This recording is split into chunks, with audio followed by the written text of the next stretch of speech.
the Baen Free Radio Hour.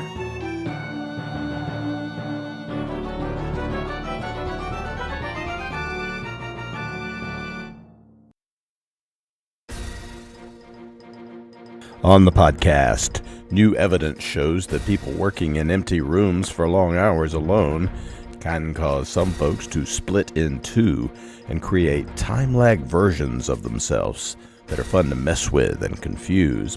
But counselors warn that figuring out that you are the time-lag version and not the real you can produce quite a shock, so be prepared for that, plus a special audio presentation redux, all right now.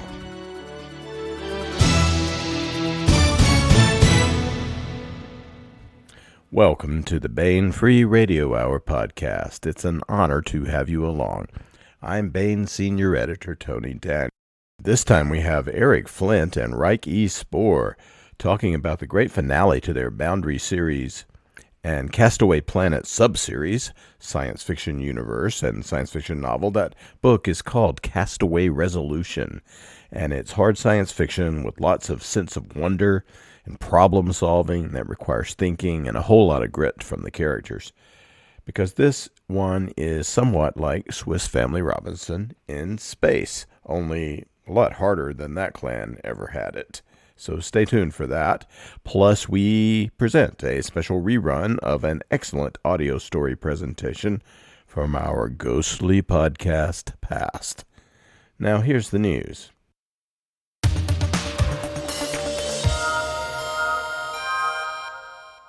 We have the new mid-month e-arcs available at Baen.com. Now, an e-arc is the electronic advanced reading copy of a book. It's the copy-edited version of a book, but it hasn't quite been proofread yet. Why would you want that? Well, because you get it several months in advance, and you can get your favorite book in a series, your favorite author, or try out something new before anyone else gets a look at it. And we offer these at the Baen.com website for your reading pleasure until they come out in print, and then they disappear. But if you purchase it at the website, it never disappears for you, of course, because you always own what you buy at Baen.com. So out now in e-arc form is Give Me LibertyCon, edited by Christopher Woods and TKF Weiskopf. E Pluribus Fandom. Since its inception, LibertyCon has been a science fiction convention like no other. Held annually in Chattanooga, Tennessee, LibertyCon attracts the best of the best science fiction and fantasy writers, working scientist fans, and organizers. Now join Baen Books as we celebrate this unique institution with an anthology of all new fiction and nonfiction, and some filk songs, that is, science fiction folk songs, to a new Honorverse story by David Weber, stories by Timothy Zahn, David Drake, Larry Correa, Jody Lynn Nye, Mike Massa, Charles E. Gannon, Sarah A. Hoyt, David B. Coe, Casey Ezel. Wow, it just goes on and on. Because a lot of Baen writers go to LibertyCon and love that convention. And we have nonfiction by Les Johnson and some filk lyrics by Gray Reinhardt. A portion of the sales will fund a scholarship set up in the name of superfan, TVA engineer, and LibertyCon founder, Uncle Timmy Bolgio. Also out now in e-arc is Caller of Lightning by Peter J. Wax and Aiton Collin. Ben Franklin, New World Wizard. 1759 dawns and Halley's Comet blazes across the sky. Then, disaster. Destroyed in a magical battle, a portion of the comet strikes, and Earth will never be the same. The sundering has come. Magic everywhere is now real. Creatures from fairy tales and folklore spring to life. And who does the magically charged New World turn to for help? None other than the father of electricity himself, Benjamin Franklin. And finally, now out in e-arc, is Mamelukes by Jerry Pournelle with contributions by David Weber and Philip Pournelle. This one is a good one. It's Jerry Pournelle's final novel, No Rest for the Weary. It's been 13 long years since Rick Galloway was shanghaied and carted away by a flying saucer to the planet of Tran, where humans were both administrators and slaves. Since then, he's survived mutinies, civil wars, battles against Byzantine Romans, medieval knights, and Mongol raiders. Now things are about to change yet again. New starmen have arrived on Tran with dangerous gifts and star weapons none have faced before.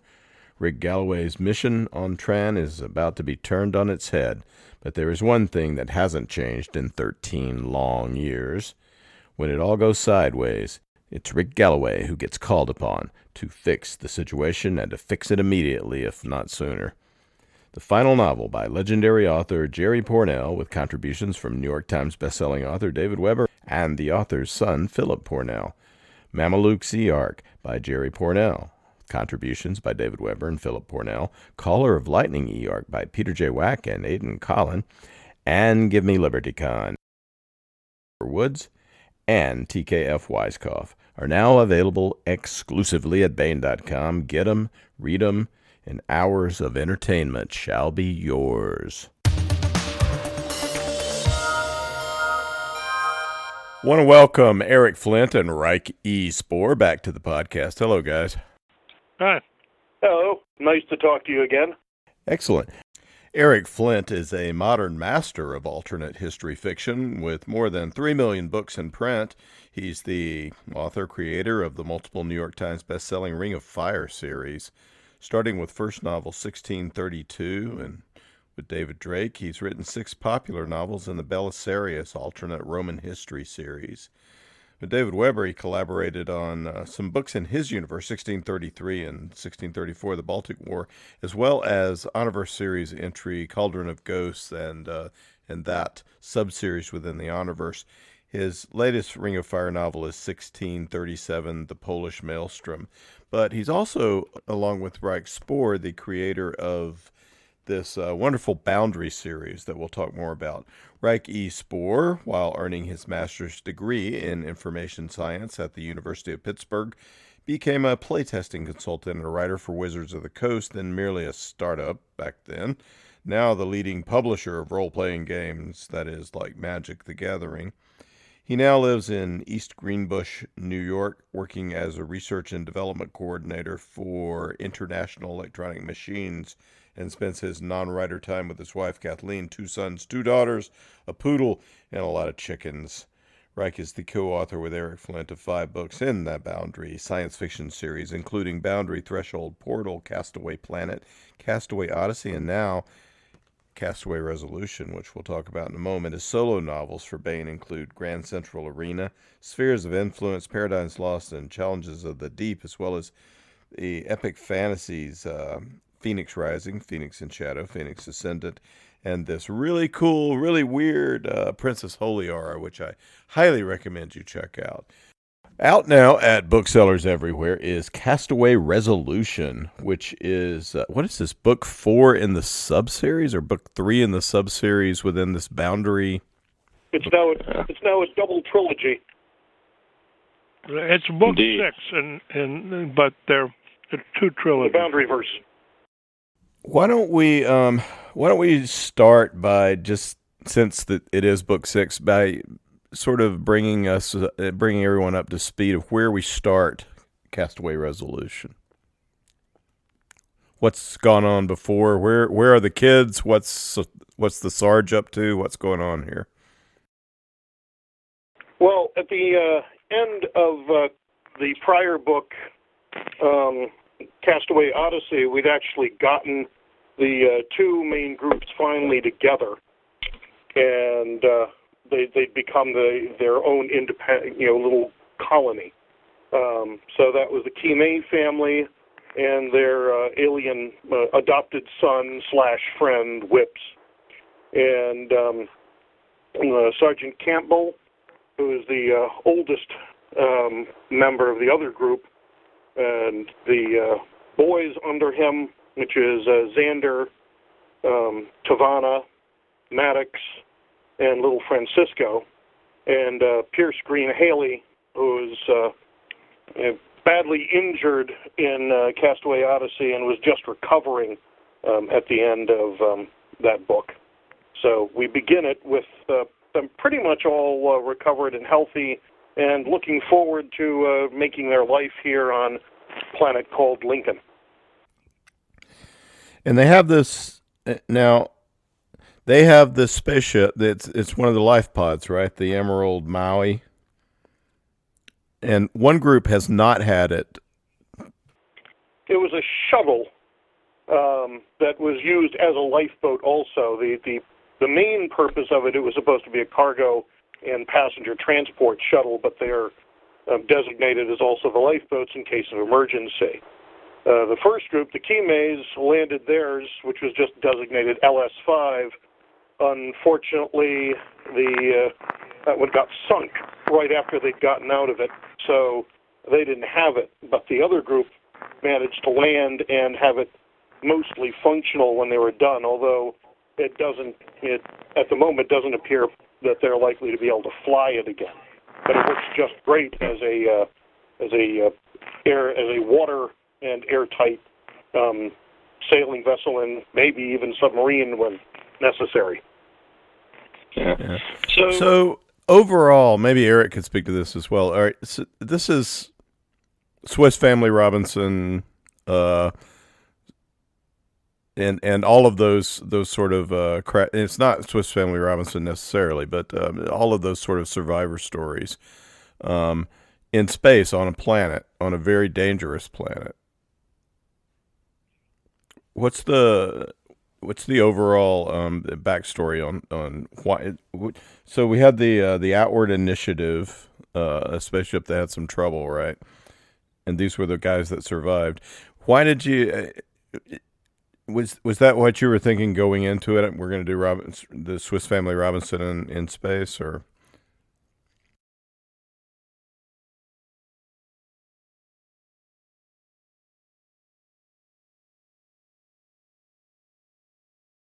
And the shipwreck.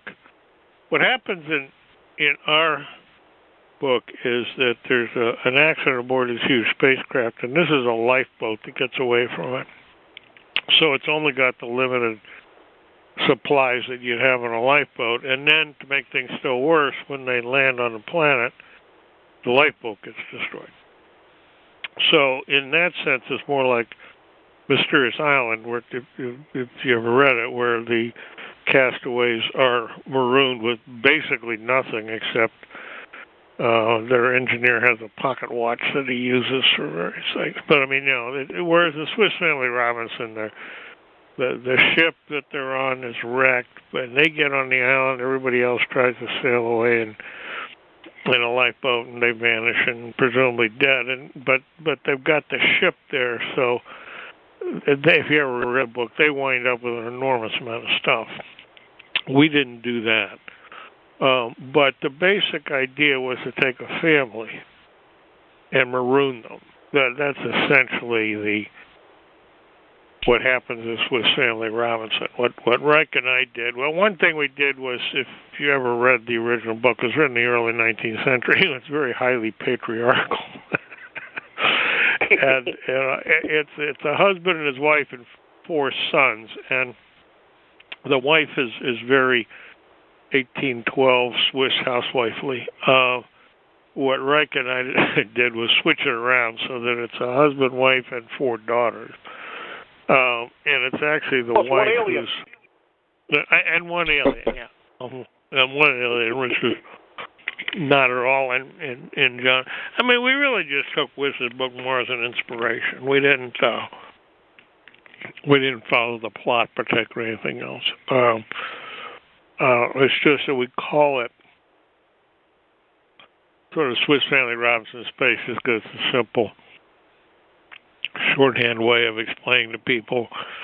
It's not exactly a YA novel, but it's pretty close. And it's an adventure of mostly young people being, stranded in dire straits on and our planet is a lot more dangerous than the island. The island that Swiss Family Robinson is on is actually a very pleasant island. It's very nice, and it does have one mean anaconda on it, but for the most part, it's got an amazing number of animals. Mysterious Island, the island itself was often pretty nice. Well, the island is biologically preposterous. It's got an immense number of animals from all over the world, all living on this one little island. And large animals typically don't live on islands for obvious reasons, but this one has lots of them, and it turns out all of them, including an ostrich, can be domesticated and ridden by little boys. Kind of like Hazard County in the Dukes of Hazzard. Everything in the South is found in that one county. It's amazing. But, so, what is Planet Lincoln like? And what you got your cappies, you got these enormous assortment of predators, you got your floating continents, or what are the dangers and the attractions of this place you've marooned the Kimei family in? Our original idea was we wanted to make it a water world. Because at the time that we were first thinking about it, there was a fair amount of talk in the scientific community about discovering worlds that were basically a gargantuan ball of water, like, so that you have a 2,000 mile deep ocean of water over a relatively small ball of rock. After doing a bunch of calculations and working things out, I realized that it couldn't be quite that much, because in order to have a nice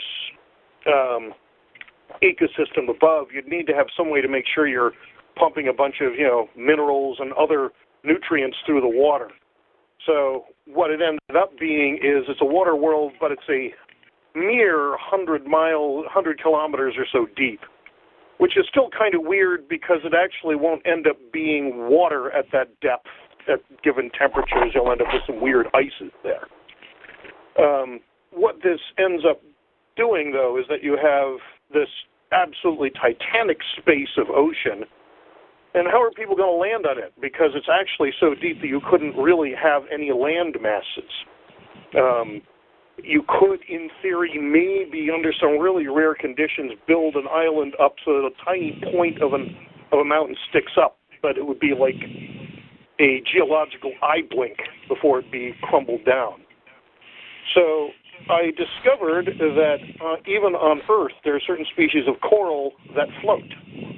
So I just said, well, let's build on that, and we did, and we ended up making entire continents out of what is sort of a carbon, what they call nanocarbon linked, naturally nanocarbon linked structures that are called float coral, so that they can build small continent and really large island-sized semi-land masses. And this makes for a whole bunch of moving ecologies. Almost everything has to be ready to deal with water or air, because the things can sink or turn over or go through all sorts of other things, even though they don't generally do it fast. And so you have everything from, little bug-like creatures all the way up to the island eaters, which are kilometers-long things that literally consume the float coral structures themselves and eat the nutrients within them and the creatures that live around them. And there's also a lot of things that can hurt you in other ways. Like in the first book, Saki gets badly injured by what amounts to a land anemone that stings like a jellyfish. And they come across other things that are like that, because many of the things that look like plants are actually living animals, sort of like the hydroids of Earth. But there's also, nice and useful creatures on there, and all sorts of pretty as well as dangerous things to encounter. I tried to make it a world that was dangerous, but that could, in theory, be fun to live on. Although later events in Castaway Resolution show that the fun would be a real roller coaster ride.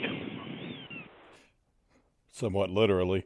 So, how do you justify the compatibility between the biochemistry of the humans and because you have, for instance, not only can they eat some of the things they encounter there, they can also get poisoned by stuff there that can mimic like neurotoxins. It's sort of a sleight of hand. It's discussed in the first book that the statistics for whatever reason, biochemistry seem to follow two paths, and the more likely path in oxygen-breathing environments is one that's very similar to ours.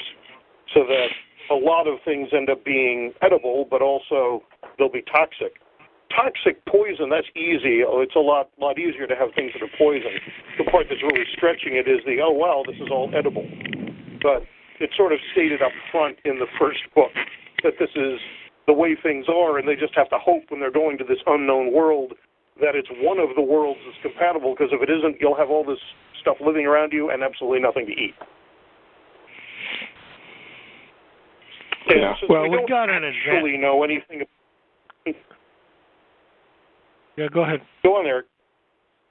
Well, all I was going to say is, if somebody would like to prove us wrong, go show us the it's not planet. Like we actually know any other way of evolving. Right. Yeah. I mean, it's in my first novel, Mother of Demons, I posited a world where, as it turned out, people could not eat anything unless the food was first processed by a species that lived on the planet, just because it made for an interesting, dramatic thing. But the truth is, we really don't know. And we just don't, because the only form of life we know is the one here on Earth, and it's all evolved from one common ancestor. We know that much. It's possible that ancestor actually first evolved in Mars and then came here, but there's all kinds of theories about it. But all life on Earth is related. It was not developed twice, and so we don't have two different life forms on planet Earth. We just don't know what that's going to be like. We just don't know if. I think what's going to wind up happening is that you'll find that assuming we find planets that have life on them, that you can eat this stuff, and it will, by and large, be nutritious. But what's probably going to happen is you'll probably be missing some things. Just like sailors would get scurvy because they just didn't have, vitamin C. That's what my theory is, but I'm not going to live long enough to find out if I'm right or not. And so in the meantime, we decided to do it this way because it worked well for the plot. And like I said, prove us wrong. Yeah, and the other part is really that we've already got 1,000 other challenges to throw at these poor people, less that we really didn't need to have the "and how am I going to" problem. I think there is a mention in Castaway Planet a couple of times about their medical nanos, which they have, tweaking a few of the nutrients to make sure that they have all of the right vitamins and such. But that's, so maybe it isn't really, you can eat it, we couldn't eat it off the vine, so to speak. These people do because they have some extremely advanced technology in their bodies that maintains their health and can be told, see that molecule? Change it a little bit to this molecule and it'll be okay. Without that, they die several times over, for other reasons. Yeah. Well, let's maybe we should talk about the characters a bit. There's a bunch of them, but kind of the girl that we stay with a lot of the times is Sakura, who is one of the Kimmies, and she is Whip's best friend, and Whip is our alien character. Maybe, and in this one, we get an interesting little triangle developing, actually, between Tavana, our Polynesian guy. Maybe sort of develop the relationships between the group and within the family by starting there. Sakura is the more adventurous member of the family. And that also worked with her as being the one who became closest to Whips. They lived together even before they went into space. They were part of a group which were actually studying the genetically engineered Bemies, because they were originally the European Bemies we see at the end of Portal. And then they were genetically engineered and tweaked so that they could live in both air and water. and there was some question as to whether or not they were really stable and compatible with human beings. And their father is one of the people who believed that they were, and he was willing to bet his family's that his family would prove it, and he did so by having them interact a great deal with it. Whips is roughly the same age as Sakura, and the two of them have grown up together. And as he says at some point in Castaway Resolution, he says roughly, I'd never really thought of a time when you wouldn't be there, that you wouldn't be around me and I wouldn't be around you. It is a triangle in a sense between Sakura, Whips, and Tavana, because Whips has his absolute closest relationship, and one could say love, between him and Sakura. But obviously he's not human, so there are elements of attraction that exist with Sakura and Tavana that aren't going to exist between the two of them. Nonetheless, Whips is important to the whole family. He's not just an experiment, and he's not just Sakura's friend. He's all of them. They all come to rely on him, and he works very hard to prove that his people are really, really, really stable. And this often gets him into trouble because he's willing to push himself so that he will never fail. And, of course, this can lead to you failing by injuring yourself, exhausting yourself. And this is one of the lessons he has to learn, that he doesn't have to prove himself with every single thing he does. Tavana is interesting because he's the outsider who gets to observe that family from the outside, and is in a way also an outsider even the group that comes there, because he's the effective middle child. Little Francisco is the youngest, and so everyone's sort of watching out for the little brother there. And Maddox and Xander are actually brothers. And Campbell is, a military commander. He's used to just running groups of people anyway, in one way or another. Tavana is there without his parents. He didn't even have his parents along with him because they and most of his family got killed in a horrible accident that gets described in Resolution. And the two groups, once they've met, they mesh fairly well because we quite deliberately constructed them to be complementary. The Kime family is mostly girls. The new castaways from Odyssey are mostly boys. And the skill sets are also complementary. You've got the biological skill sets, which is mostly in the Kime family, and you've got the engineering and such skill sets, and those are mostly in the second set of castaways. As we learn later in Resolution, there was actually a third lifeboat, but that one made it back to civilization just barely. Talk about the Outward Initiative.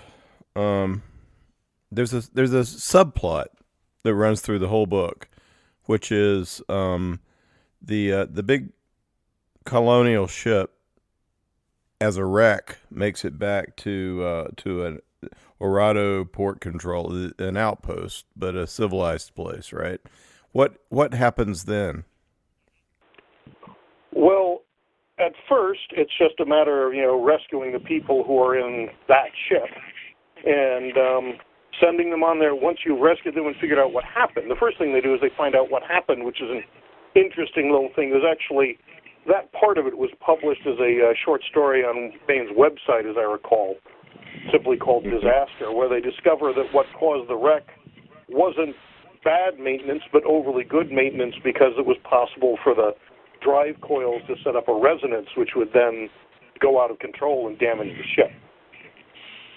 But what happens a little later in the book is that Sue, the investigator that we see in the first part, is there when the alarm goes off and another ship arrives as an almost derelict, and that's LS-42, the third of the surviving lifeboats. And during her investigation of what happened there, one of the passengers mentions that they didn't have too much trouble coming back, except that the astronomer on board was worried because of the extra star. What do you mean, extra star? At that point, they discover that there is this star which is visible in their sky, but would not be visible in Earth. It was not visible in Earth, even though it should be. And it's in a location that it would make sense that if for some reason you could not make it to Orado, that you might just go there out of desperation.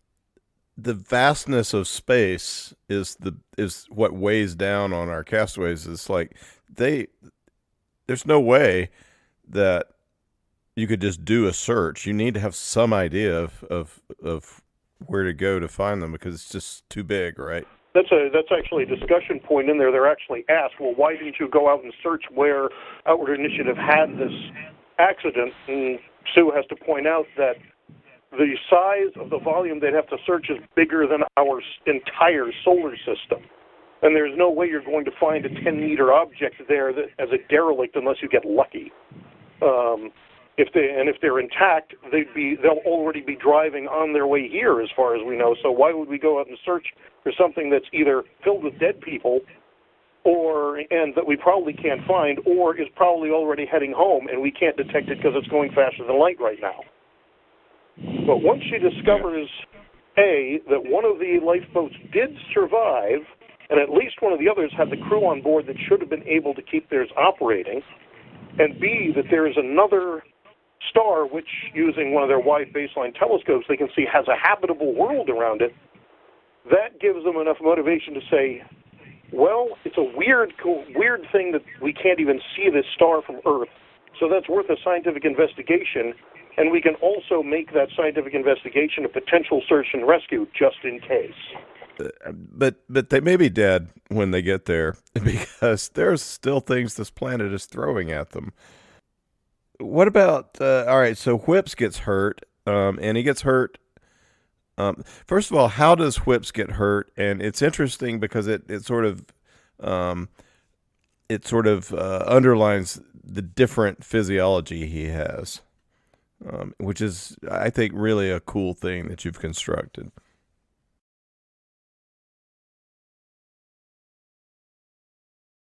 To fix up the ship and maybe figure out how to make at least a probe that can go back to Orado and say, hey, look, we're here, come rescue us.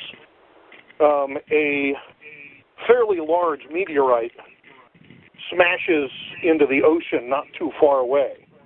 This causes a tsunami. Did it damp out if they were much farther away, but unfortunately they're just the right distance to get really hammered. And Whips is at the time at the ship working on it, so he has the two younger kids are in there helping, because it's one thing they can do some observations and get him tools and stuff. So when it hits, the only option he has is run inside, make sure everyone gets strapped in, and hold on, because nothing can hold up against a tsunami. You can't just lock something down. Unfortunately, Emerald Maui, of course, was the other group's ship.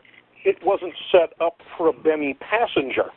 So he's desperately trying to rig up a harness to hold himself when the wave actually hits.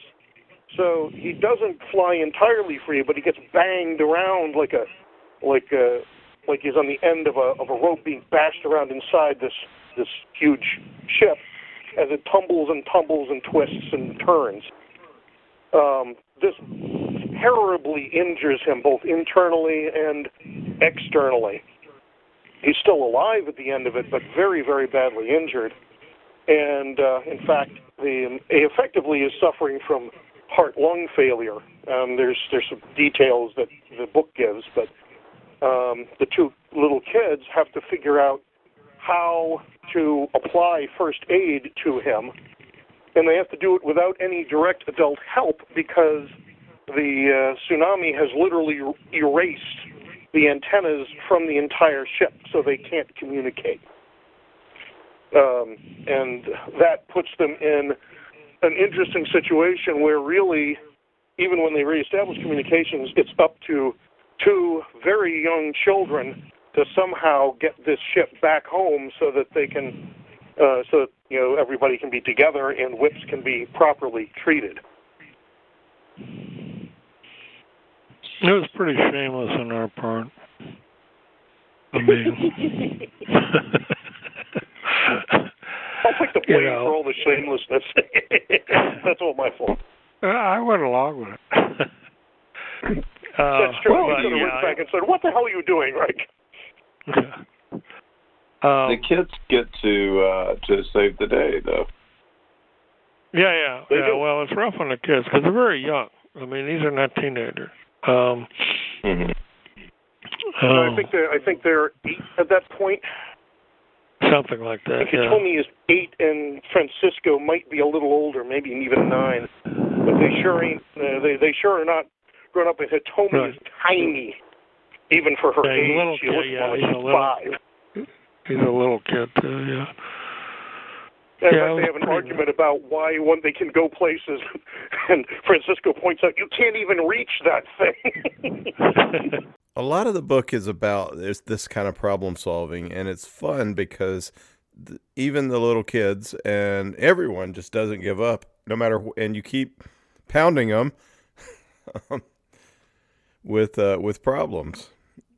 Yeah, they don't get much of a break. They'll get close to quitting more than once. I mean, the first book, they really have problems, but the strain does tell. Even Campbell, who at first seems to be pretty much unstoppable, at one point just basically screams at Lincoln to give them a frickin' break. What happens when the tsunami hits a floating island? Is it just too big to it absorbs it? It doesn't flip the thing, right? Although you have had some islands disappear. But the thing they're on is more the size of a small continent. It is absolutely gigantic. And it stays together because since it's alive, it can self-repair. But what does happen is that the part that's hit by the tsunami is essentially scoured clean. And the parts that are still standing, the trees or whatever, aren't in good shape. And it causes actual damage to the living coral underneath it because it has damaged the way in which it does, its work. The gas exchange and water exchange and everything depends on the entire ecosphere that exists for each of these little living islands.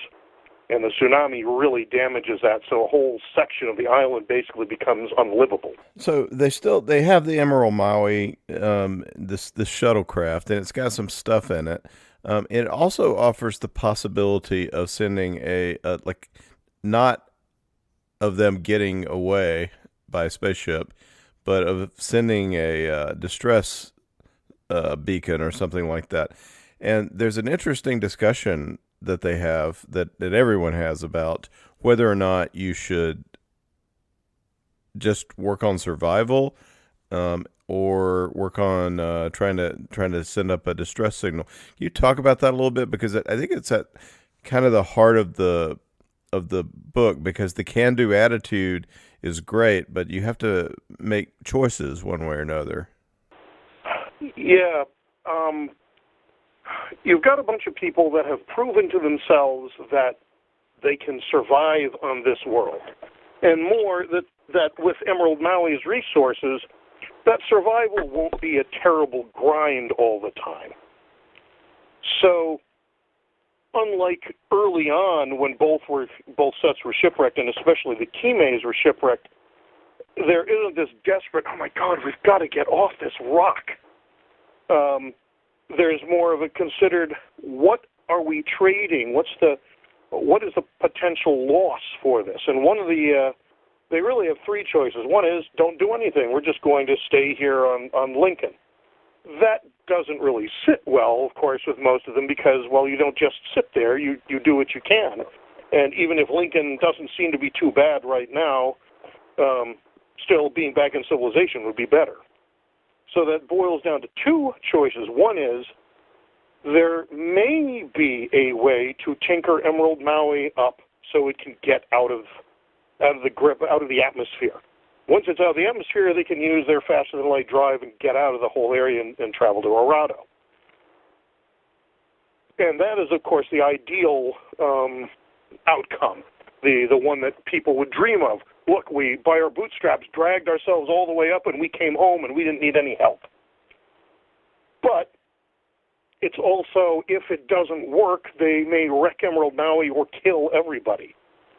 On the other hand, they can make sure that Emerald Maui will never, ever take off again, but use this one engine that they have and some other technology that they have available and the engineering skills that they have to build a probe that will get out of the atmosphere and then have its little faster-than-light drive take it to Arado and broadcast a SOS so that hopefully people will come, pick them up.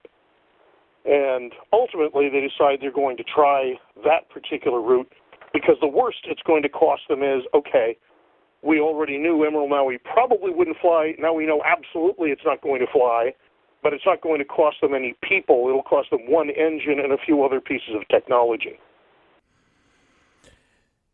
And it's when you have a bunch of can-do people, you want to escape, but they also have to look at the other side, which is that maybe the trade-off is to stay there and live out their lives. Yeah, and they accept that this may happen. That if they do, they could do every bit of work they can on the probe and send it out, and the probe could malfunction halfway there and never get anywhere. But the group of them together feel that they can make a real life on this world. And so it's not so bad, at least at the point they're making that decision. Well, no, and then we dropped the dinosaur killer on them. we really didn't give those people any breaks at all. So there was an asteroid that the asteroid caused a tsunami, but then there's something else coming too, right?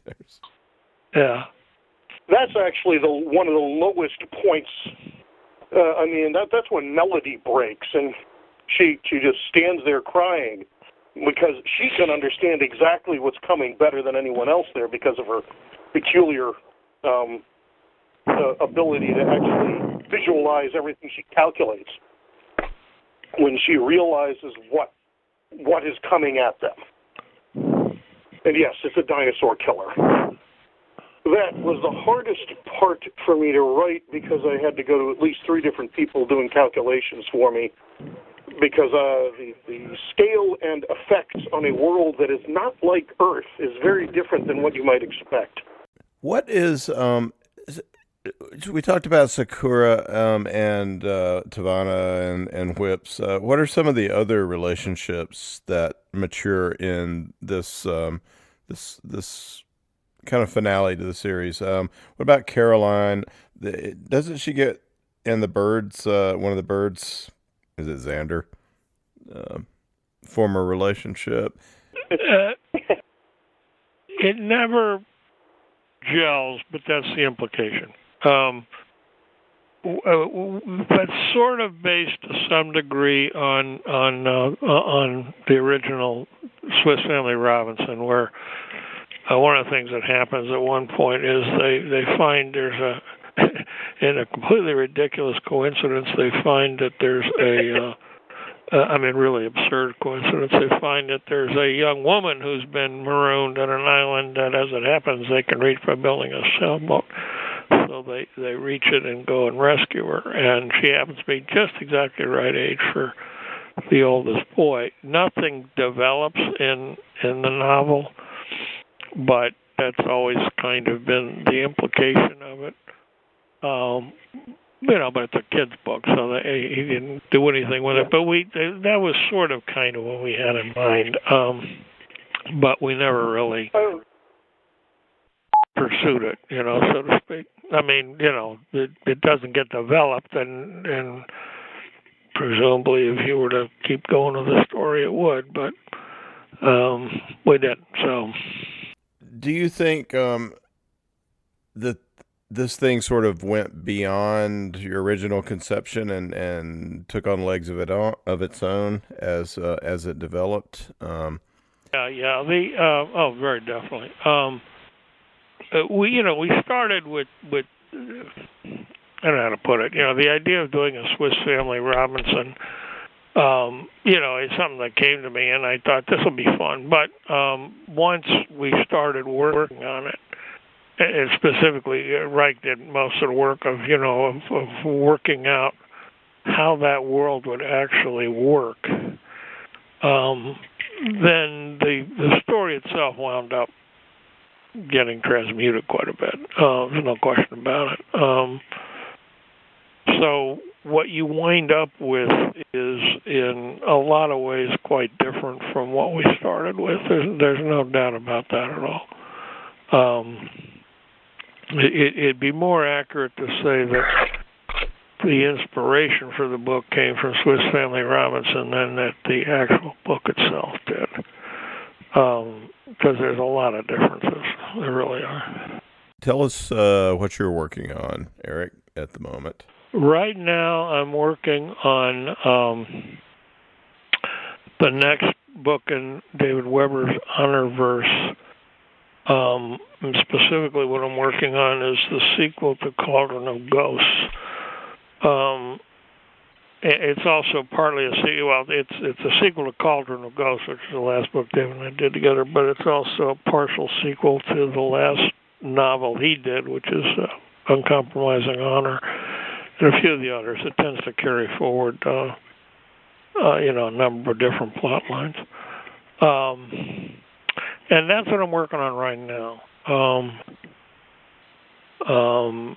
And once I get that finished, or at least get my part of it finished, because David will have to write. I'm writing right now, but once I get far enough into the book, David's going to have to pick up, because we're going to get into big space battles and stuff, and he pretty much has to write those.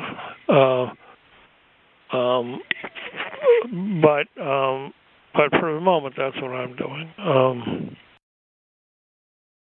Are you bringing back Victor and the other dude? They're major characters in it. It's pretty much the same characters that appeared in Cauldron of Ghosts. I'm trying to think. There is one new prominent major character, who's a Tuckerization. I'm not going to say anything further about that. That David wanted in there. But for the most part, the characters are they'll be very familiar to people who have followed the series. They won't have any trouble figuring out who's who. Well, how would you sum up the Boundary? How would you sum up the Boundary series? I think you've got 6 successful, really fun books here. The original book was based on an idea I had.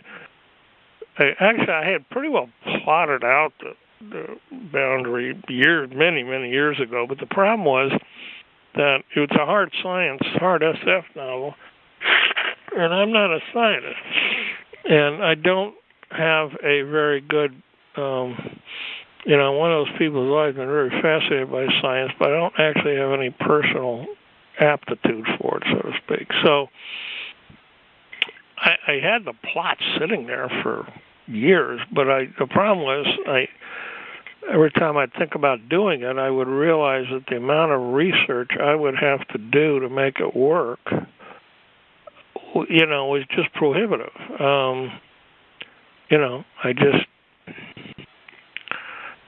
I just keep on the shelf. And then I ran into Ryk. That's an interesting story in its own right. But I wound up running into Ryk, and he does have a technical background. Now, in his case, what I realized is all I'd have to do is change the viewpoint character from being what I'd originally planned, which was a rocket scientist, to being an imaging specialist, which is what Ryk is. But that would be enough that would work fine, because you just shift the viewpoint. That way you can slide around a lot of stuff. And so I proposed working on it with Ryk, and he liked the idea, so we did it together. I've always thought of it as my Arthur Clarke novel and Boundary. And what I mean by that is not one single gun gets fired. Nobody tries to kill anybody. It's basically a novel about civilized people doing civilized things. It's very dangerous, but that's just because they're doing space exploration, and, it's inherently dangerous. But at least in the first novel, there's very little in the way of foul play. You do get some in the second novel, but even there, it's more because a bad guy's plans go wrong that everything blows up, rather than something he planned on doing. And then the third book, Portal, you get back to just straight adventure. And the same thing follows with the follow-on trilogy, the Castaway trilogy. The villain, so to speak, is nature. It's not, other people. It's just the inherent dangers of exploration is what it comes down to.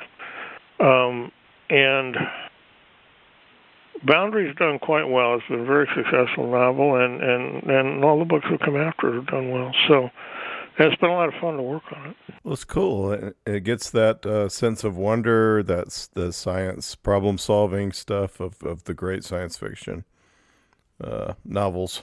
Yeah, it's... Yes, exactly. It's that kind of science fiction. It's not, which is not the kind of stuff I normally write. A lot of what I write is historically based or alternate history, but I do write a lot of other science fiction and fantasy, and my stuff tends to be action oriented, and good guys versus bad guys, that kind of thing. But not these books. And it's been part of what I've enjoyed working on. And plus, Ryk's a lot of fun to work with. We're a good team. And we've done 6 books together, and we're working on a 7th one right now. The working title of it is Fenrir, although Fenrir was the name of one of the great wolves of Norse mythology. That probably won't be the title we wind up with because it's a little too obscure, but it's kind of very, very loosely Ryk and me, our own sort of version of Rendezvous with Rama.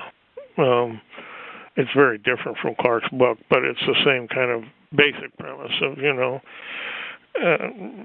an alien vessel enters the solar system, clearly from interstellar space, and an expedition is sent out to intercept it and find out what's going on. And we're in the process of, we've worked out a lot of the technical stuff already with the help of a real rocket scientist at Huntsville, Alabama, because we're using an interesting spacecraft. It's a second generation Orion. We're thrashing out now the plot. So that's what we're working on now, right? Cool. Well, the sense of wonder will continue. Sounds like. That will also be hard SF. That's what Ryk and I do together. On his own, he typically writes. What he likes to write himself is heroic fantasy. Which most of what he writes is that kind of stuff. Yeah, we've put out I've been the editor on a couple of those Ryk Spoor books. So, out now at booksellers everywhere is Castaway Resolution by Eric Flint and Ryk E. Spoor. Thanks so much for talking with us about Castaway Resolution. Sure, it's a pleasure.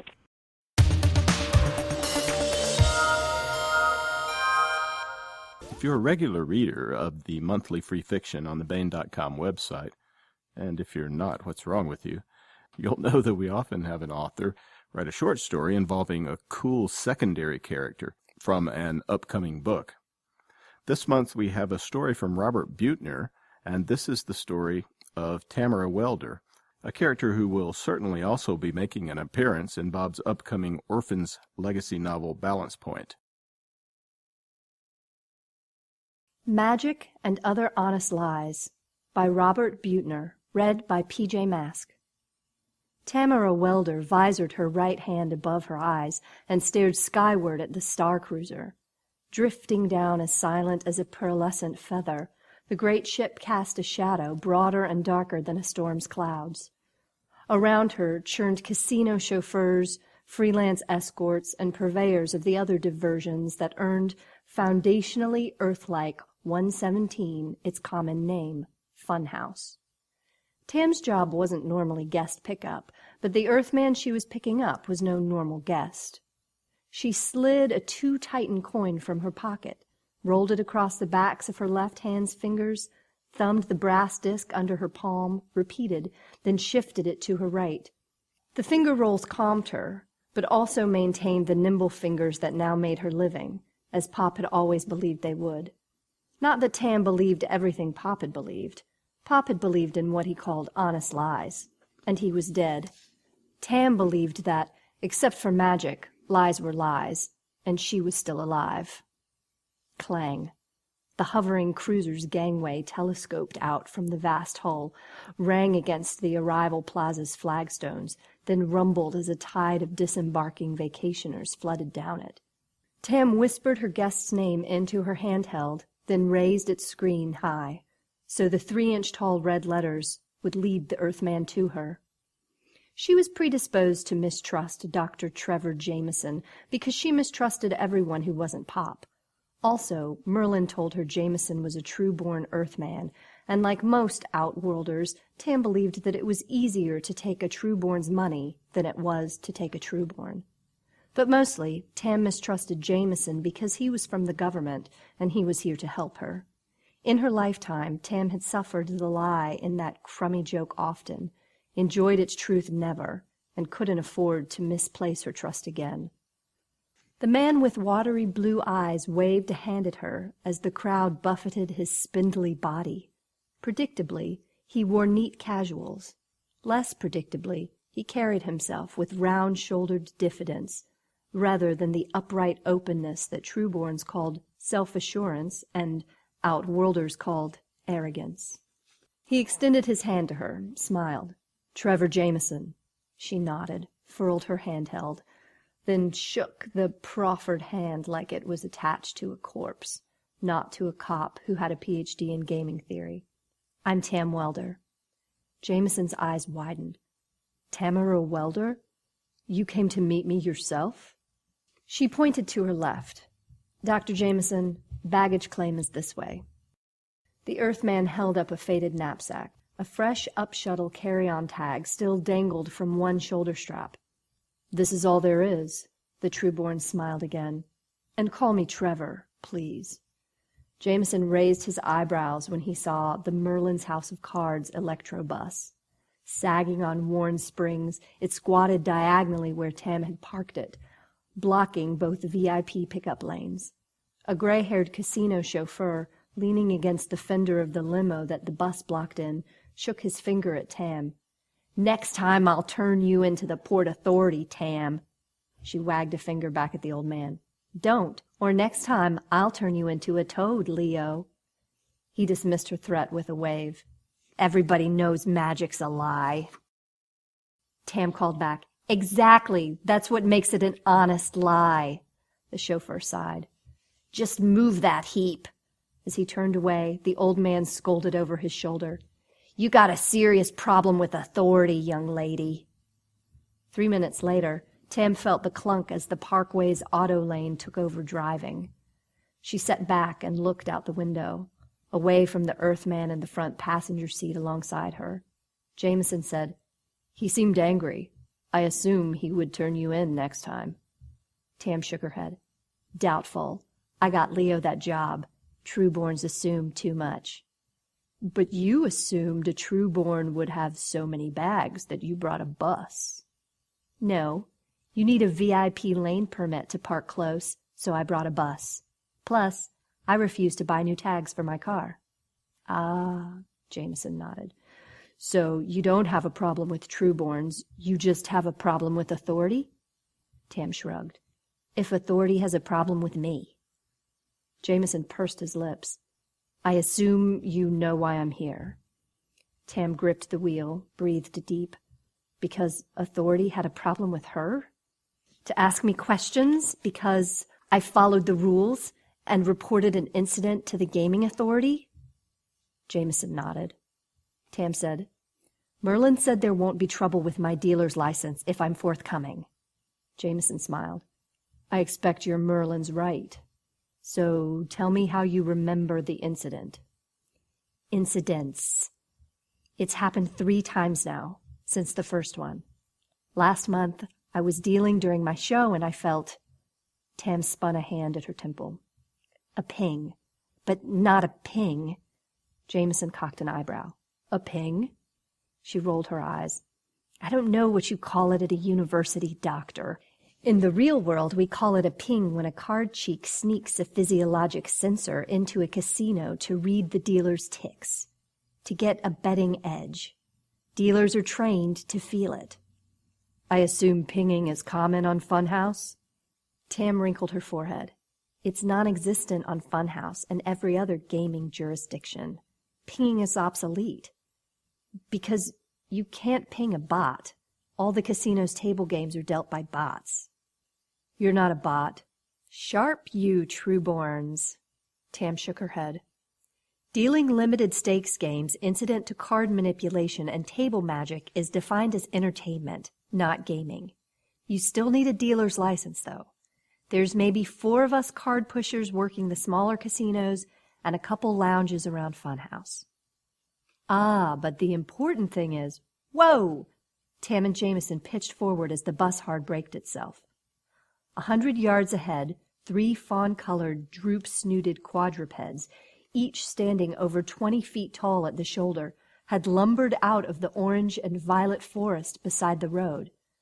The pods hopped the parkway's border fence, crossed the traffic lanes, and resumed grazing the trees in the parkway's median. Jameson whistled. First live titanopods I've seen. Surprisingly agile. The bus sped itself up. Tam shrugged. The pods always surprise first-timers, but the government says they're road hazards. Jameson wrinkled his brow and pointed at the Casino Grand Luxuriana, a pair of alabaster 80-story crescents that rose like ship sails above the multi-hued forest. Human presence on most outworlds affects less than 1% of the planet. Most indigenous species just learn to avoid us. Pods may be agile, but fast learners? Tam shook her head. No. A 2-place open animal control skimmer popped up above the treetops and streaked for the 3 pods. The right seat warden leaned out and darted the biggest. It wobbled and crashed into the underbrush as the smaller 2 sprang back into the forest from which they had come. Tam sighed. They'll haul that one off to one of the tracks and race it to death. Isn't that crap? Jameson cocked an eyebrow. You disapprove of parimutuel wildlife contests, but you make your living here? Without them, Funhouse would be just another subtropical Earth-like. You ever actually see full-contact titanopod racing, Jameson? They strap spiked armor skirts around the pods, hop 'em up on speed, and they gore each other the whole way round the track while the jockeys beat the hell out of one another. The Luxuriana disappeared behind them. Tam said, by the 6th race, blood turns the finishing line straight into red mud. Life expectancy is 6 months for the pods. 3 for jockeys. I feel sorrier for the pods. Oh? The animals aren't intelligent enough to know it. But they don't even have a choice. The jocks are intelligent, so at least they have that. Jameson said, I suppose the worst of all worlds would be to have the intelligence but not have the choice. Tam looked away, nodded. Trueborns would be surprised how often that happens on the outworlds. Some Trueborns might not be. Surprise works both ways. Then the Earthman was again peering out at the next landmark. Tam said, that monstrosity over there is the Funhouse Sporting Club. The amphitheater in the middle is the Coliseum. They import the biggest off-world species to fight the biggest local ones. Makes pod races look like gerbil wrestling. With bigger bets? Most profitable gaming enterprise in the human union, 12 years running. It was a question she thought a gambling expert wouldn't need to ask. Jameson eyed a road sign as the bus continued up Resort Row on Lucky U Parkway. These are the most exclusive resorts in the human union, but the name of the main road sounds like it belongs in a row of cheap motels. Tam shrugged. The Gaming Authority names the roads, so the names evoke and promote gaming, even if they sound like crap. The conversation between Tam and her visitor had fizzled into trivia, but Tam's anxiety about this Trueborn's mission hadn't shrunk a micron. She asked Jameson, "Why would a crummy table game fix report bring an expert like you all the way out here from Earth?" Jameson's smile flickered, but only for a heartbeat. "Actually, it didn't. Bring me from Earth, that is. I had just come into the mousetrap aboard the Valley Forge headed home. Then word of your report caught up with me. Iwo Jima was outbound for Funhouse 50 minutes later. You know I had to sprint for that connection." Hair stood up on Tam's neck. "I do?" "Your dealer's license says you were born and raised in the mousetrap." Crap. Jameson's doctorate and smile notwithstanding, he was, after all, a kind of true-born cop, and cleverer than he looked. He had managed to not answer her question to him, but flipped it into a question that let him test her. Tam swallowed her breathing, kept her eyes on the road. "Oh," she smiled. "Yep, third-generation trap rat." "Welder, is that a common name in mousetrap?" Actually, it had been picked for her because it was the most common. She nodded. "My grandfather emigrated as a cutter's apprentice during the build-out." Tam Welder's legend was respectable, yet generic. So far, it had bought her the anonymity the Truebloods had promised. Jameson laid back against his headrest and closed his eyes like a weary traveler. Maybe because she had passed his test. Maybe because she was paranoid and it wasn't a test at all. 5 minutes later, Jameson set up with a start when Tam turned off the parkway onto the seedy strip of grind clubs, slot shops, and package stores that she drove by when she was going to work each day. She sighed. If Lucky U Parkway is the class of Funhouse, the Monster Mile, well, isn't. Jameson pointed at the sign above the prefab domelet on the right and read aloud, "Bug tussle?" Beneath the sign's undulating neon letters hung a clear steel globe bigger than the Electrobus. Inside the globe, a man-sized crimson scorpion and a bear-sized tiger-striped spider lunged at one another, kept apart by a transparent partition that bisected the globe.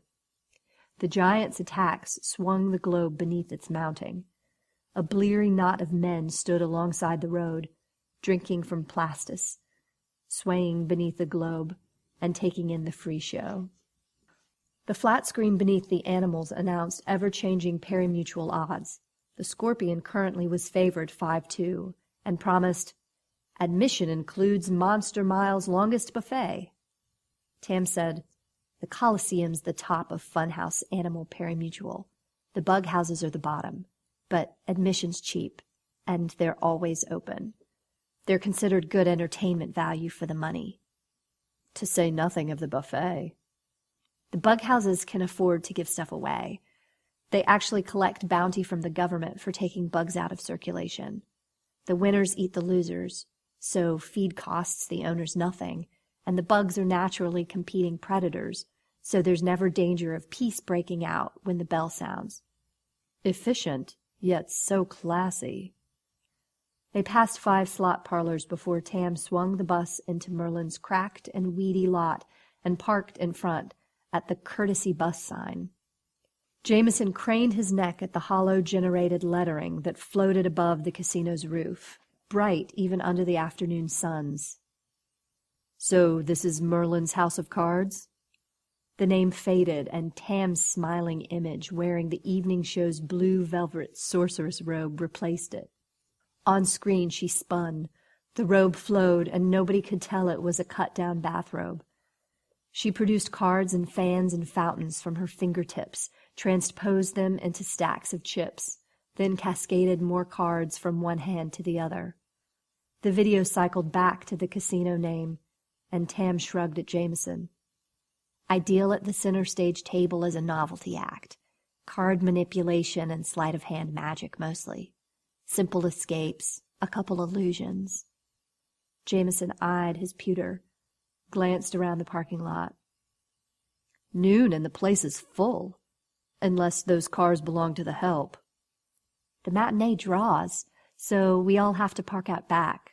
Tam shrugged again. But if the crowds ever start shrinking, Merlin will replace me with a piano bar. Jameson furrowed his brow. But you'll still get by. She snorted. Get by? Outworlders always get by, Dr. Jameson. Sometimes we get by with help from friends. Sometimes we get by with a lie or a mistake. I'll get by shoveling bug crap if I have to. Trueborn empathy normally extended only as far as other Trueborns, but for an instant Jameson's eyes softened. Then he was again the Inquisitor. You called this road the Monster Mile, but so far, he jerked his thumb over his shoulder, the only animals I've seen were the bugs. The real monster show's down the road. Tam pointed over the vacant lot's trees. See the dome? That's Critterfest. They import off-world exotics to fight local animals, the poor man's coliseum. The species aren't as big or as common. There's no performance record on most of them, so the outcomes are less predictable. That makes it popular? They fill 10,000 seats a night, biggest draw on Natural Way. Natural Way? Monster Mile's not the street's real name. Jameson smiled. Natural Way, I like that. Not every street name on Funhouse is about gambling. Tam stiffened. In that instant, all the little inconsistencies about Jameson, the uncharacteristically empathetic Trueborn, congealed in her gut. Then the memories that she had hidden away for 20 years flooded back. The men with the Trueborn accents who came and sat with Pop and whispered with him. Pop telling her to forget she ever saw them. Then, later, for months, the men with the Yavi accents, who came and left, again and again, until they came back with the needle guns, and Pop, cold and small, and bleeding to death in her arms. Now she saw that, like the Yavi who had killed Pop, and like those Trueborns who had recruited him, this atypically modest Trueborn was not who he said he was. The ice in her belly swelled, and her breathing rasped. She gripped the bus wheel so that this Trueborn, or whoever he really was, couldn't see her fingers tremble. Tam? Jameson reached from the passenger seat and touched her arm. Are you all right? She jerked back at his touch, tore open the driver's door. I'm late for my show. Trailing her costume over her shoulder, on its hanger, she slammed the bus door and ran. Merlin himself held the left door open for her, while Oscar the bouncer held the right. Merlin, his star-studded cone hat drooping, scowled through his fake beard. You're on in 4 minutes. Don't be late tonight. She brushed past him, tugging the loaded prop vest over her head, then covering it with her robe. I'm taking tonight off. Have Maya cover for me. Her boss dropped his jaw. Oscar's kid? Maya couldn't vanish a frog with a hand grenade. Tam turned back, winked at Oscar. She'll do fine. 4 minutes later, the house lights dimmed, except for the main downspot above Tam's center stage table, and except for the pencil spots that lit the tiers of game tables that ringed the stage. The table bots kept on dealing and winning while she performed. As Tam swept down the center aisle and mounted the stage, producing and re-vanishing card fans as she moved, the voiceover boomed above the fanfare. This afternoon's presentation employs no holography, magnetic levitation technology, or electronic augmentation. For the next 30 minutes, what will baffle and delight you is simple magic, the universe's most honest lie. Tam sleepwalked the show, mind racing as her heart pounded. She transformed a customer's empty highball glass into shrink-wrapped packets of 5 Titan chips, then tossed the packets to the audience. As she did, she spotted Jameson, seated front row left, smiling and applauding every vanish and production. It surprised her that his smile comforted her. Was this how the Trueborns had recruited Pop?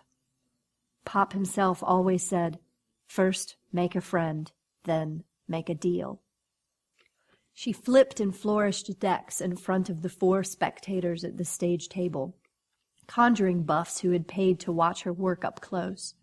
She dealt a winning hand to the slim man in seat 2, because he wore a strap-banded antique watch. As she pushed his chips to him, she misdirected him with her touch and a smile while she unfastened the band. When she palmed his watch, the audience, watching the slow-mo overhead replay, roared. But the mark, even though he must have been expecting something, never felt a thing. In that instant, the ping struck her again, no longer a confused question in her head. It was a snarl, so startling in its frustration and nascent anger that she sat up stiff, as though she had been slapped. She lost her grip on the card fan she was about to produce, and the prop slipped down through her cloak onto the floor. She towed the cards away from her slipper, then cut the trick from the act. Tam stole a glance at Jameson. He was leaning forward on his elbows now. She had noticed. Or had he caused it? Before Jameson arrived, she only had had a mystery in her head. Now she had a banshee. Pop had gotten mixed up with liars like Jameson, and Pop had died. In that instant, Tam decided to follow through with the plan she had half-formed when Jameson had touched her arm in the parking lot. A half-assed plan implemented in time was better than a perfect plan too late. Her hands trembled, weakened, so she omitted the handcuff escape and skipped to the final trick before the Lady in the Phoenix transformation closed the show. She had to transpose the watch she had palmed, then produce it from the cleavage of the man's wife, who sat to his right. As Tam loaded the watch, she stole a glance at Jameson. He remained seated, again relaxed, though serious and intent. Even before the applause died, when the mark got his watch back, Tam climbed, then stood on the tabletop. She closed her eyes, raised her arms overhead, and the tubular veil floated down from the ceiling and hid her. She dropped through the trapdoor, and even before the veil above dropped to reveal the flapping, squawking bird that had replaced her, she wormed furiously down the tunnel, scraping her palms and knees. Normally, when she emerged from the floor trap behind the kitchen pantry, she shed her loaded vest before she reappeared at the bar. Today, she ran for the stage door, robe still flapping, like the devil nipped her heels. First, she would put distance between herself and the Earthman. Then she'd think of something. She always did. As she dashed through the kitchen, she jostled a sous chef, whistling as he walked, and plucked the boning knife from his belt scabbard. He never missed a note. Tam burst through the stage door, squinted against the afternoon sun. She held her breath against the dumpster's stink, then rounded the building's corner, full tilt, car fob in hand, into the employee parking lot, and stopped like she had struck plate glass. Jameson leaned against her car's driver's door, arms folded. Tam's mouth hung open as she swung her hand around the 50 cars in the employee lot. "How'd you find my car?" He flicked his eyes at her rear bumper. "I narrowed it to the cars with expired tags. Then I bet on the one with the horn broken, watch for finger bumper sticker." "Leave me alone." "You said you'd be forthcoming, but your face on stage said differently." "And you said you were a gambling expert. One honest lie deserves another." "What do you mean?" She drew the boning knife, crouched. "Get away from my car." "I can explain." "Oh? Explain why a gambling cop was on dead end?" The Trueborn drew back, narrowed his eyes. "What? I never said I was on dead end." "There are no casinos to inspect on dead end. It's just jungle and giant grizzly bears." Jameson extended his hands, palms down, nodded. Okay, downgraded Earth-like 476 is a primitive. But there are 512 planets in the human union. What makes you think I came here from that one? I grew up in a starship hub, remember? Hub kids memorize ships and routes like other kids memorize pop lyrics. You said you came to Mousetrap on the Valley Forge, but you still had an up-shuttle carry-on tag on your bag. The only port where the Valley Forge calls that bounces shuttles to orbit is Dead End. Jameson nodded. Okay, you're a detective. What's it prove? Tam shook her head again. By itself, not much. But a gaming cop who doesn't know about robot dealing? That's hardly. In blackjack, a natural's an ace, and a 10-point card, a winner, and a 7 or 11 shooting dice. But you didn't even know it was a gambling term. Jameson sighed, ran a hand through his hair. All right, I'm no gambling expert. But the story got me past the gaming authority and past your boss so I could talk to you. She snorted, poked the knife at him. It was an honest lie. Jameson's face hardened. You're no stranger to those, are you, Tamara? Her breath caught. Bad enough that Jameson was a liar. Worse, he knew she was too. She had feared this from the moment Merlin told her a true-born official was coming to see her. Really, she had feared this since the day Pop died. Tam blinked. What are you talking about? I'm talking about, Jameson said, a Yavi refugee in Mousetrap who supports himself and his daughter as a pickpocket, who believes the Cold War has good guys and bad guys, and who believes that working against Yavet and for the good guys is an honest lie. The tears welled, blurred her vision as the knife quivered in her hand.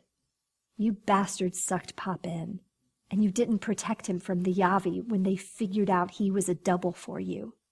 Then, to make up for it, you stole what was left of my crummy life and gave me this crummy one.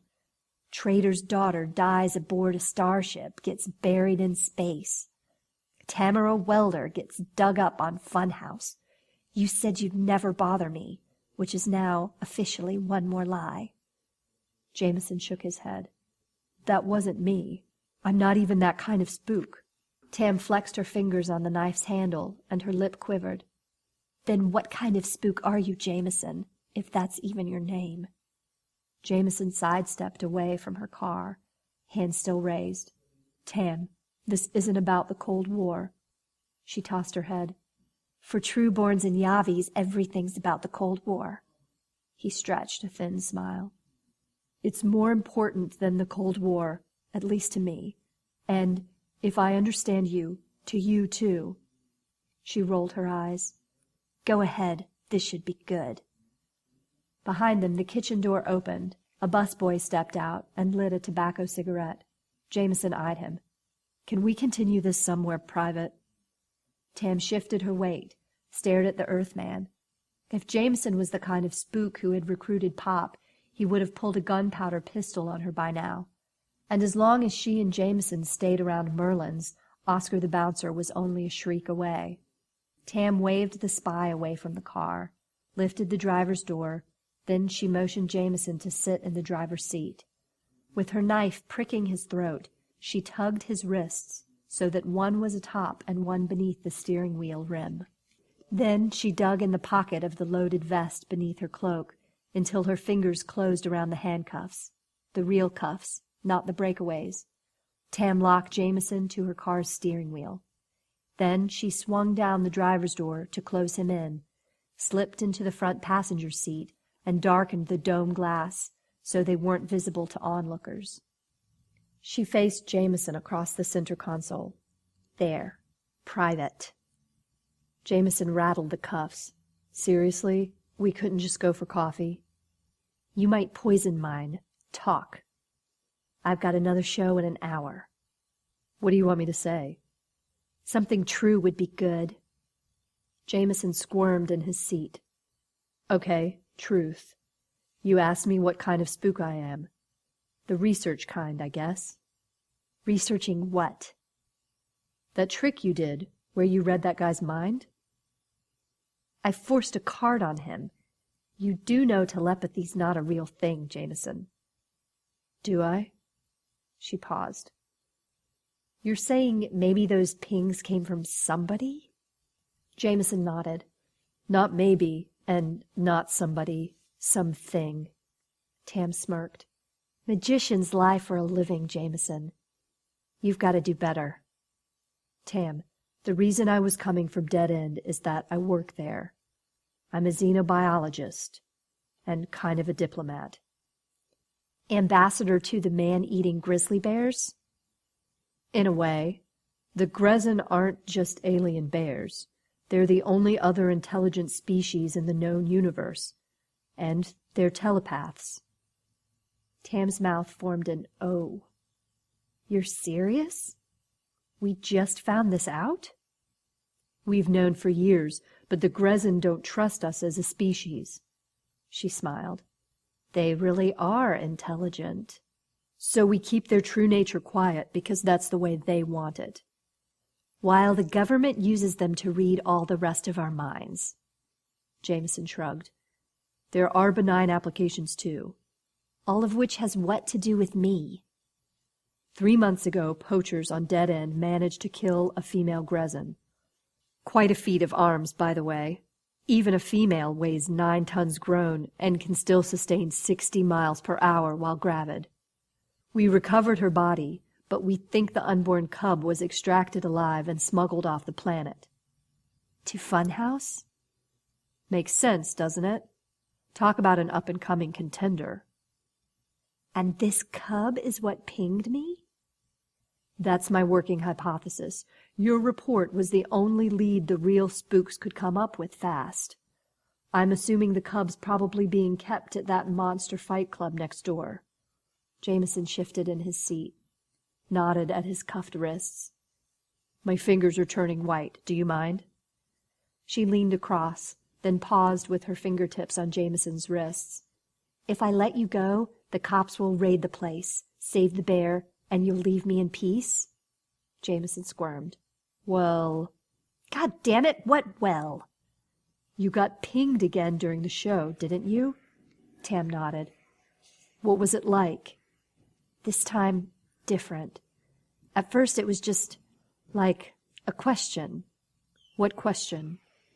Tam shrugged. Not specific, like did I hold an ace, just curious. Like a baby, maybe. But this time was different?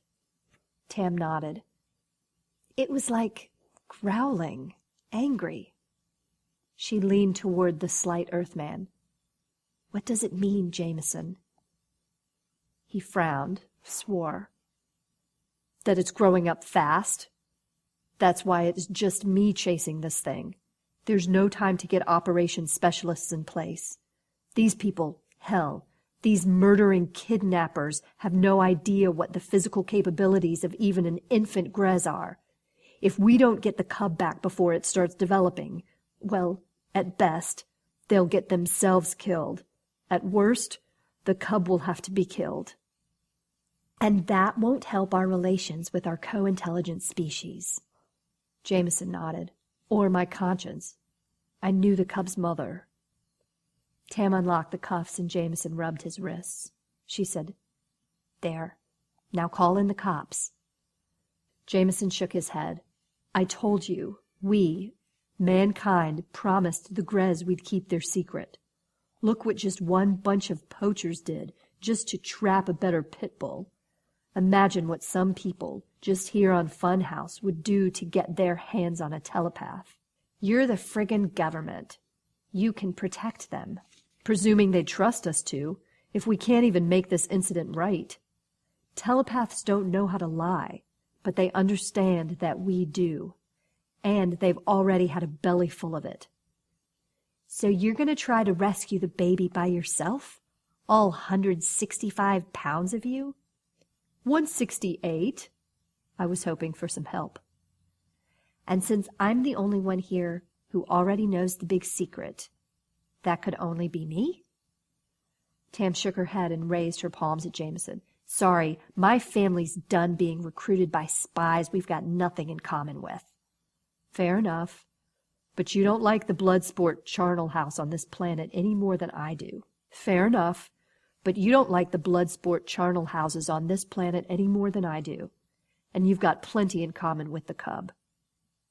It's a 6-legged bear. I'm a lounge magician. You're both orphans. Jameson raised a finger. Tam, a baby bird will imprint on a sock puppet if it's the first maternal figure it encounters. Once before, we've seen an orphaned Grez imprint telepathically on a nearby human female presence. I have a kid? And I didn't even get laid? Not exactly. But the cub could respond to you as a maternal surrogate. I'm not breastfeeding an alien. Jameson turned pink. The bond's just mental, but if the cub recognizes you, it might trust you. If it trusts you, it might physically follow you. Or it might eat me. They usually just dismember humans. We're too bony. There are 9 million women on Funhouse. Why did this thing pick my life to screw up? Well, you were physically nearby, and I suspect you reminded it of its mother. What? Grezan females are absolute matriarchs and apex predators. They confront any challenger head-on. The human equivalent could correspond to a headstrong woman with an absolute hard-on for competing authority. Oh. Any more questions? Tam shook her head. Jameson called up a real-time overhead image of the Critterfest grounds on his handheld. First, we'll need to break into the animal pens, then locate the enclosure where the cub's held. Jameson pointed at the image. There's a fence all the way around, high one by the shadow on the ground. We'll need cutting equipment. He scratched his head. Guard posts here, probably cameras. Tam laid her palm on Jameson's wrist. Jameson, it's not that hard. It isn't. 11 hours later, in the chill 3 a.m. moonless darkness, Tam pulled her coupe silently in around the electrobus in Merlin's deserted parking lot. As bugs trilled in the surrounding trees, Jameson sat on the pavement, head down and elbows on knees. The bus's dismantled seats lay beside him in a neat row, and wrenches littered the pavement at his feet. When Tam lifted the coupe's door, Jameson massaged his skinned knuckles. You said this wasn't hard. My part wasn't. Now, follow me in the bus, park it, and I'll pick you up. 10 minutes later, Jameson sat beside Tam in the coupe, parked in the shadow of a woodline 50 yards from Critterfest's main rear service gate. The Earthman peered through night binoculars, out the windscreen at the lone watchman, who sat in the guardhouse window, scowling as he polished a pistol.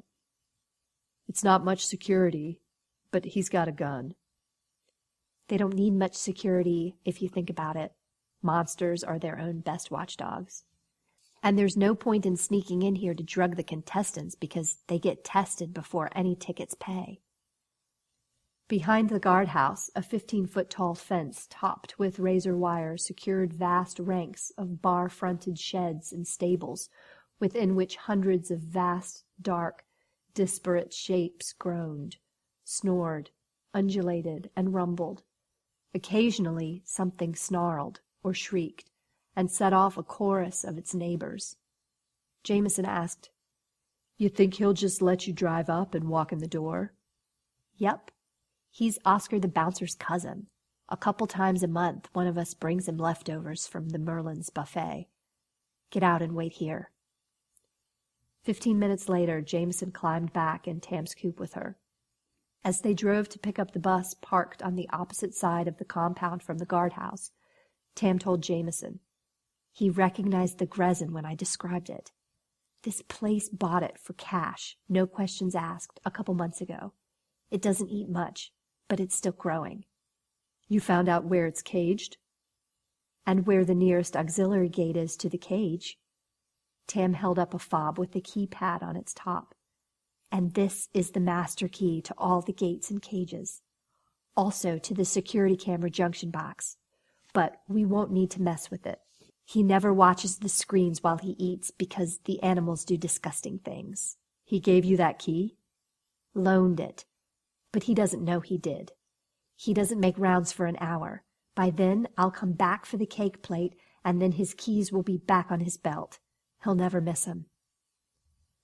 After a further 15 minutes, the electrobus had driven silently through the auxiliary gate nearest the cub's cage. Tam and Jameson crept to the cage's bars and peered in at the snoring lump inside. Tam pulled her blouse collar across her nose with one hand and breathed through her mouth while she rested the other hand on one of the bars. Do they all smell like this? Think how we smell to them. You get used to it. Now, what do? Sing to it? Actually, I'm surprised it hasn't already sensed your BOOM. When the Grezin leapt at Tam and crashed against the bars, its momentum knocked her onto the ground on her back. The cub retreated, and Jameson stepped to the bars. He thumbed the fresh claw gouges on them, then whistled. A week older and he'd have broken through. Tam scrambled to her feet, her eyes glued to the cub in the tiny cage and her jaw slack. The infant was already larger than the largest bear she had seen in a wildlife park. It paced back and forth in its cage, ambling on 6 claw-footed legs that supported a long-haired, muscular body. But the things, actually, that riveted her were the cub's eyes. 3 glowing red coals, glowing in a line above a ragged mouth filled with razor teeth and the stubby beginnings of down-pointed tusks. They were not the eyes of a brute, but the eyes of a being as curious and sentient as she was. Jameson opened the bus's back door, and Tam climbed in and faced the Grezin as Jameson backed the vehicle up against the cage's locked door. The Grezin stared at her, mute and still as a 3-eyed sphinx, betraying no intention. Jameson leaned back from the driver's seat, thumb on the master key's unlock button. Ready? Tam, mouth dry, heart pounding, shook her head. It doesn't know me. Then she felt it. The cub was in her head, and the fire in its eyes died back to a warm glow. Tam whispered out of the corner of her mouth, Open it. You're sure? Tam nodded, and then there was nothing between her and the cub but open air. The cub stared at her, then crouched, its already bulging muscles flexing, scimitar claws scraping the cage floor. Then it slid a forepaw out of its cage, into the old electrobus, and tapped a claw against metal. Then the cub purred, and Tam cooed back at him. 48 hours later, Tam stood facing Jameson, once again in a Star Cruiser's shadow at the base of its extended gangway. Jameson said, The cub took sedation perfectly. It's in a hold with no other cargo, and I've got the only pass card. My cabin's 1 deck forward. Once he's home, he should have no trouble bonding with the childless female. Tam smiled. He'll do fine, I feel it. What will you do after that, Jameson? The Earthman shrugged. I was on my way to Earth for leave when this business blew up. I've never been, but they say it's magic. Jameson shook his head. At best, an honest lie. I was actually thinking of coming back here instead. If you'd keep me out of trouble. She smiled again. Maybe, Jameson. Maybe. This has been Magic and Other Honest Lies by Robert Buettner, read by PJ Mask. Thank you, PJ. That was a special audio presentation from the hallowed and haunted coffers of the Bane-Free Radio Hour podcast. And that's it for the podcast. Thanks to podcast theme composer Ruth Judkowitz. And a floating island paradise rocking back and forth on the back of a gentle giant of a world turtle drifting with the gentle trade winds of a benign planet, plus thanks and praise for Eric Flint and Ryk E. Spoor, authors of Castaway Resolution. Please join us next time here at the hammering heart of science fiction and fantasy, and keep reaching for the stars.